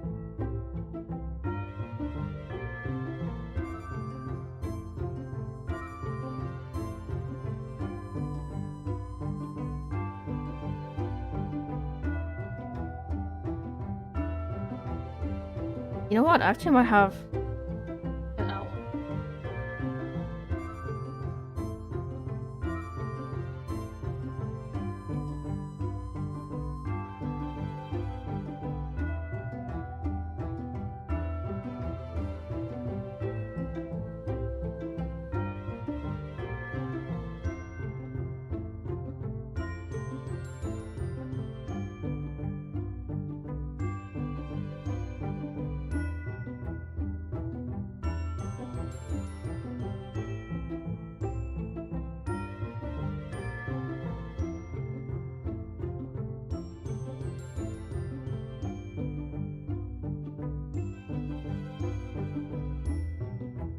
This is a...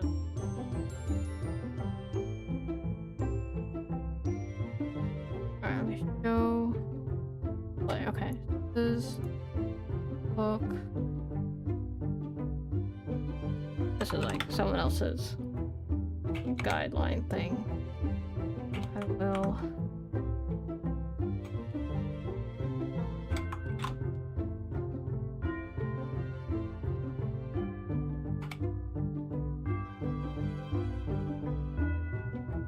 This is a very very quick Act 1 for the Prince's POV.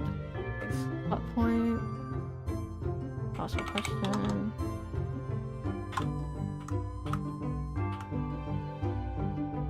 I guess technically this would be the hook. Then this is okay, hook.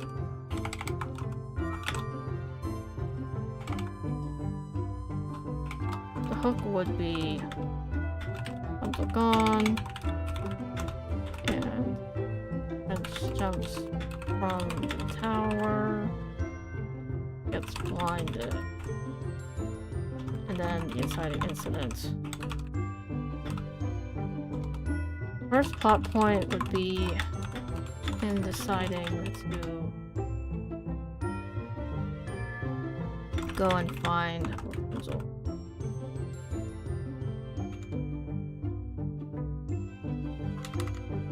Search for Rapunzel. With it. There's hope. But the inciting incident, what helps him decide that? I think there has to be some kind of... He's already been pushed way outside his comfort zone, but...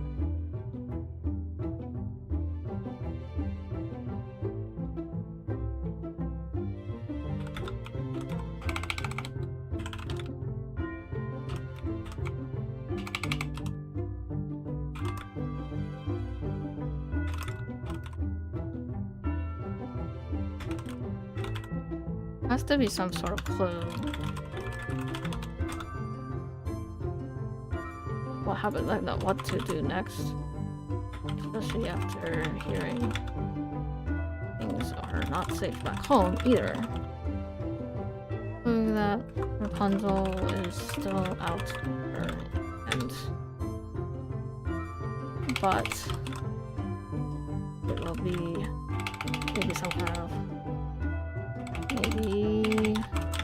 fairy tale with him. It's not gonna be easy. I think the thing about the prince is, like, before all this happened, he seemed more confident and carefree, though there was always part of him that wants to run away from the tough stuff. And so I think that's part of the reason why he decided to he thought about ending it all instead of living with the bad thing that just happened, right? So instead of doing that, he's like, you know what, I'm out, I'm gonna eat. Which is not healthy. So he decides, well, now that he knows Rapunzel is actually alive and he could find her, he's gonna decide. And maybe there's the witch's curse as well. First plot point, and then we have a pinch point. I guess the pinch point is also the curse thing. And then Act 2. That's Act 1 for him. Sorry about the color change. I don't know why color is different. So Act 1 for Rapunzel. This one's a bit tougher, I think. I don't know exactly. She didn't know what was going on with her body, which is, I think, very, a lot of body horror involved with that, I'm for sure. I think now she's still... What Enneagram type is she? 'Cause I think he's a 7. I think he's a type 7. Sorry. I think that's the problem, is that I clicked numbers. Maybe I should use the numpad. Okay, Act 1 for Rapunzel. What type did I think she was? I think she's a type 6. Fun fact, Anthony is a type 6 in Bridgerton. I think she's a type 6 as well. Just a different type though, not Anthony style, but she's someone who feels lost. She feels lost when she doesn't have a reference point. And before, it would have been the witch who she thought of like a mother. That's that trauma. But also the prince too, like she kind of looked to him to figure out like what's true and what's not and stuff like that. And so now she's alone at the start of this. She kind of has to. She's kind of just in the deep end right now. So I think the hook is the fact that she's alone in the wilderness.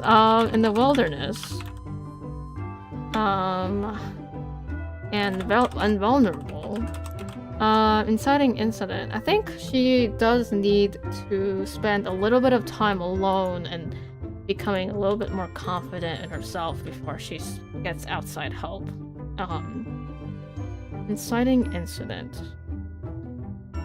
And obviously she might learn the wrong thing of...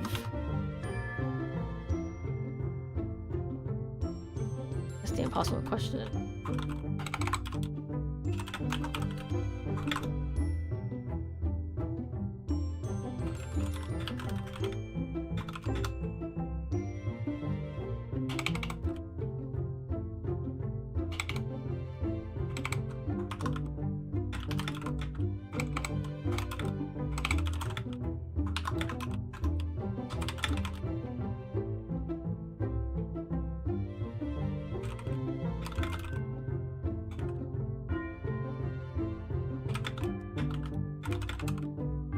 Okay.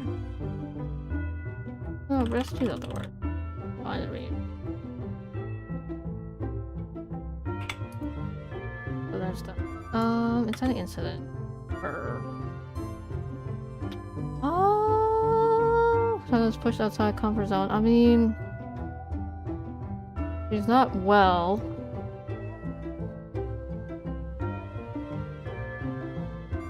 I'm still stuck here. I'll have to put a pin on that. I think though, there's like...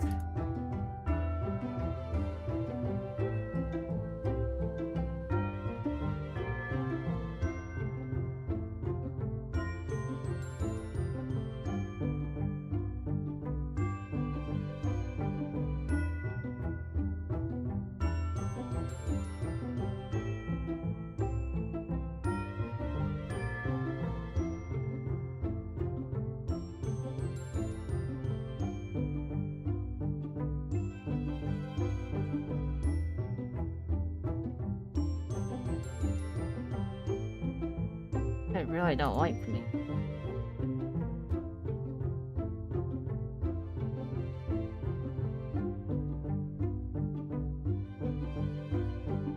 Wait, no, this is...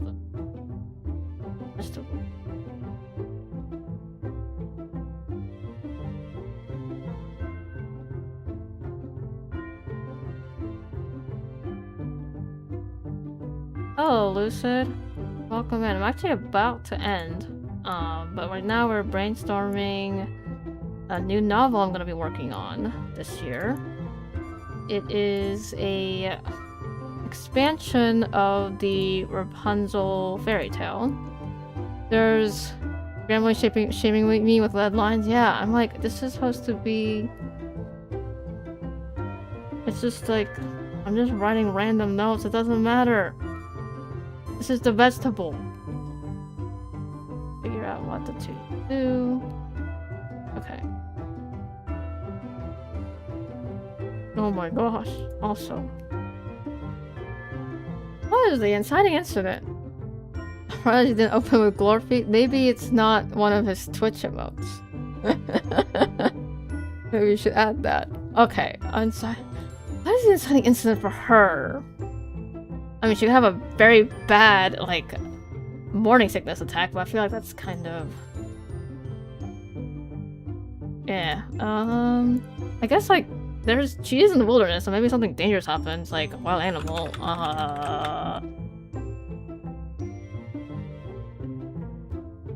If you added it, I think Fretchen would lose his mind. Add what? Oh, the glore feet? But no 7 TV for me at the moment. Oh no. Okay.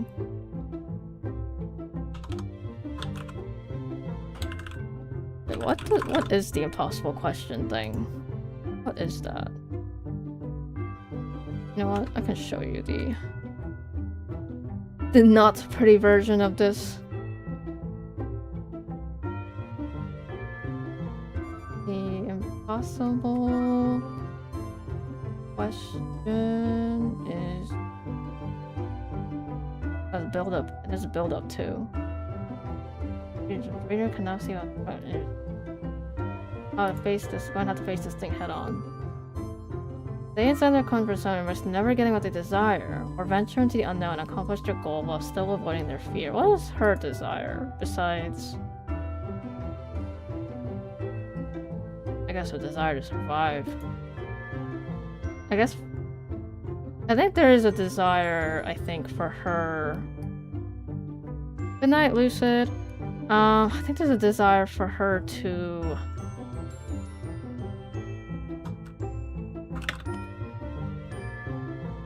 just figure out what her purpose is. Very sex-coded. Oh my gosh, they're like really hounding me with the grammar.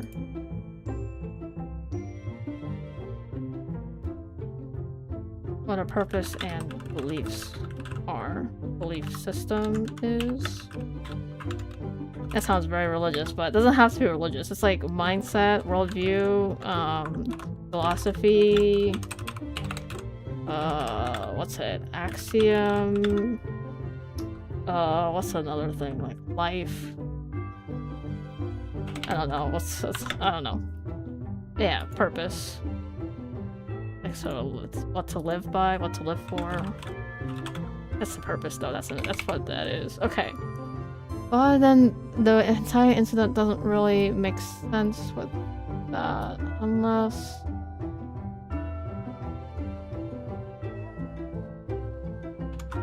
Whoa, whoa, whoa.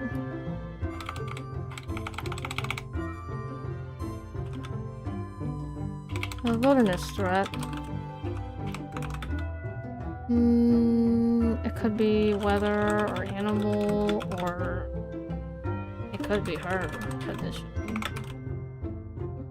Everything at once.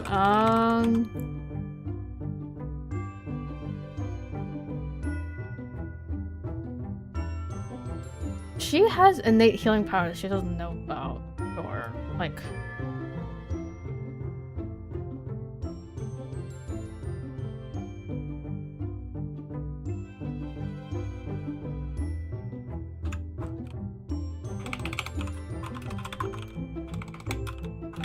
I think her decision, she's gonna decide to try to take matters on hands.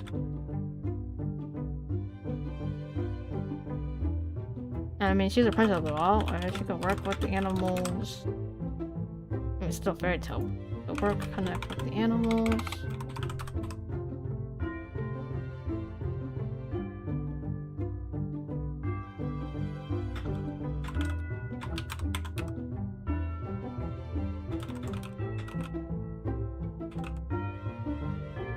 I think it's like either curl up into a ball and just give up. I mean, that's very similar to the prince. And so, I mean, I guess there's some overlap between 6 and 7. 6, 7, and just give up, or become her own leader, which is uncomfortable for her because she's used to following the lead.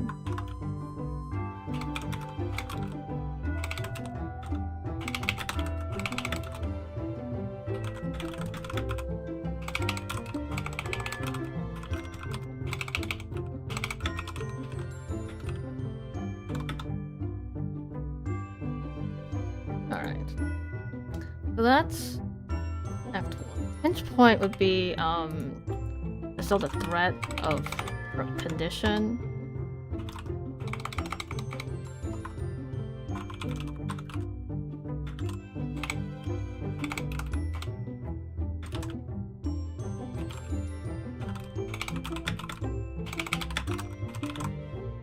I think for his pinch point, I think part of it is like he doesn't know where to go.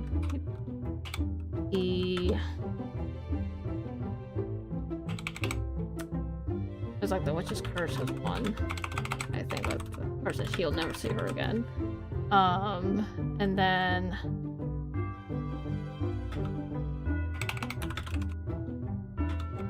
also still not sure where to go.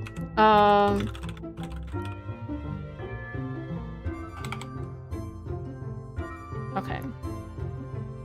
Ad break is starting soon. I think I'll end here as well. I think we made a good deal of progress. It's gonna be fun. I guess I should probably work on the blurb. The book blurb. I know it's like fairy tale, it's like the genre fairy tale expansion. I guess they might call it fairy tale retelling in marketing, but I'll call it fairy tale expansion. It's not. This is not how you write a blurb. A blurb is a complete sentence. But I don't have the brain power to do that right now. And her prince and their respective journeys to become better versions of themselves before they reunite.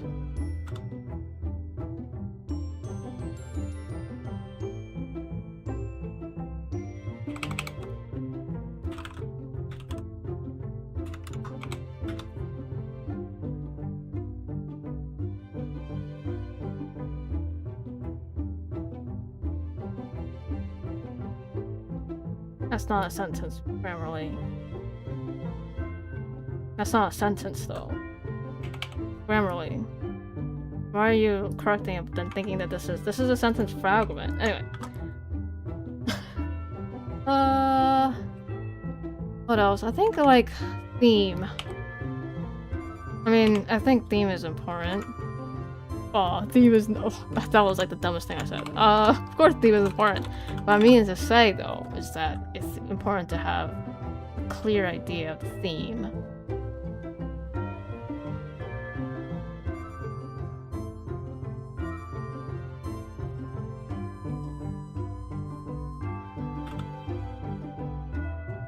Okay, then.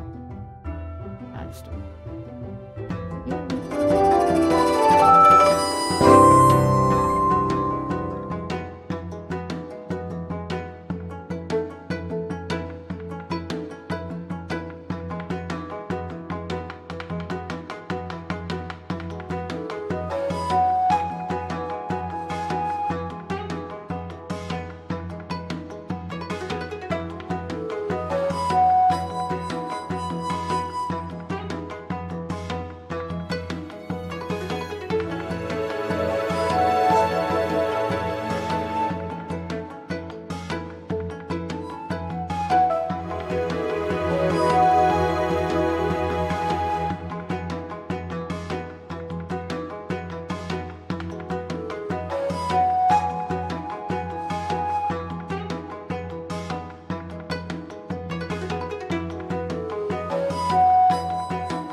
Is finishing now, and I'm also about to finish, but before we do, themes. Speaking of, we haven't resolved the issue these. I think we do have flashbacks though. So you can use flashbacks for a lot of things, not just their love, but also their home lives as well. Anyway, themes.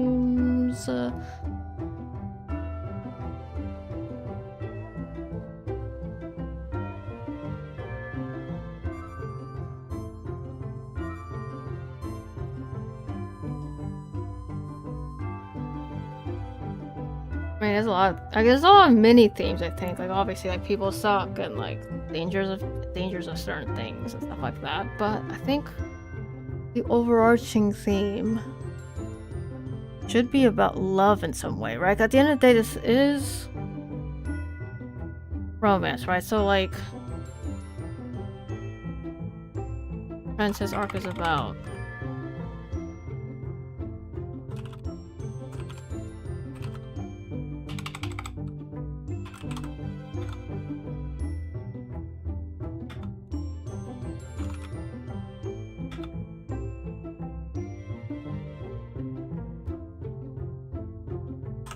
that's not how I would word it. What's like a good word? Like confident? No. To be not her own person. That's not it. Like like a way to put it. I mean, I'll hide a display for a second. Bear with me.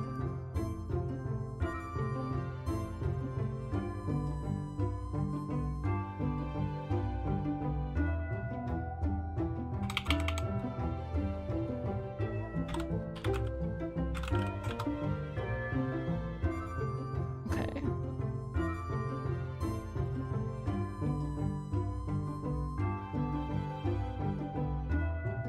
I think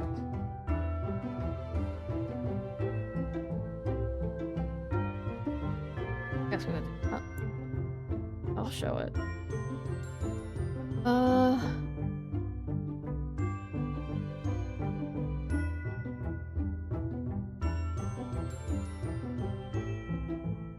This is different.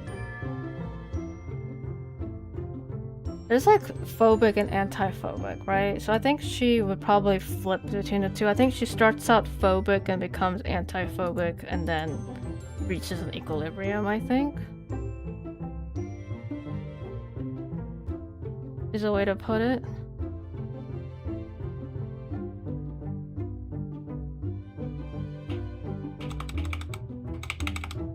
Maybe she's not a 6, maybe she's a 9. Let me see. I might have, oops.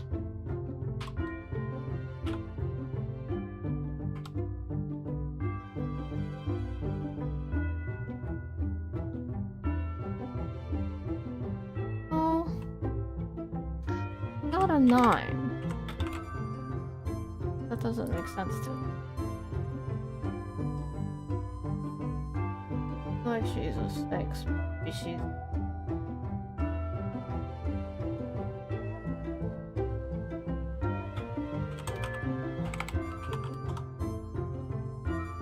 I'll show you. Like the self-preservation 1-to-1. Oh, should I just ignore the guy in the corner? Doesn't give in to their fears or push back. That's not her.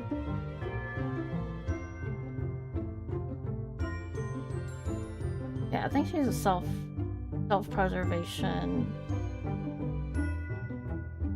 6. Which case?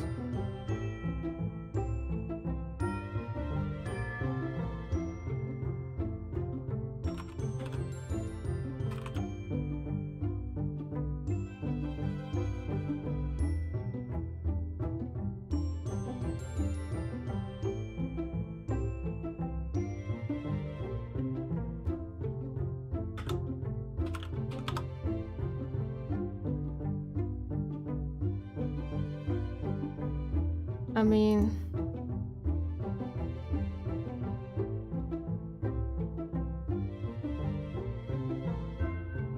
Yeah, I know that, but... Oh, wow, that's like even more.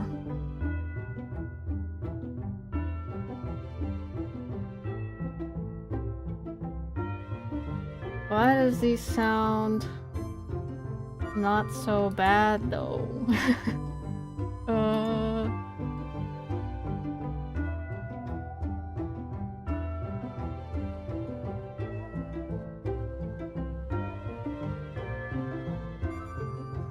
Bottling up ink. Section. Interesting.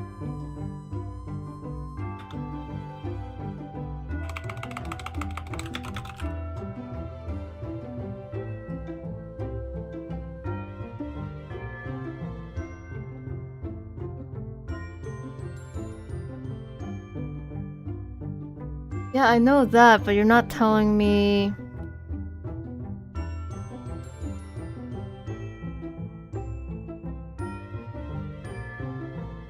No outer voice. I guess intrinsic, right?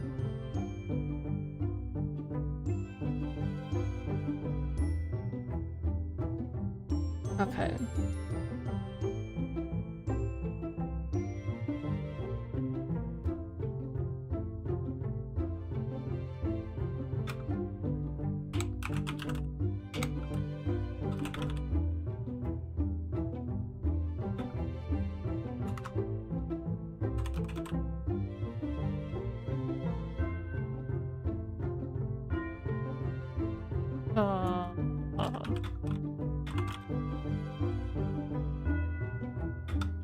Alright.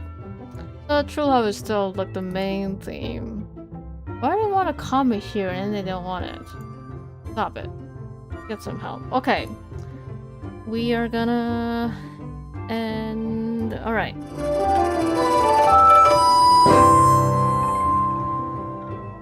Thanks so much for bearing with me stream. It was like a different type of stream, I bet, from what is normally on Twitch. I guess there are still some people who stream writing related stuff.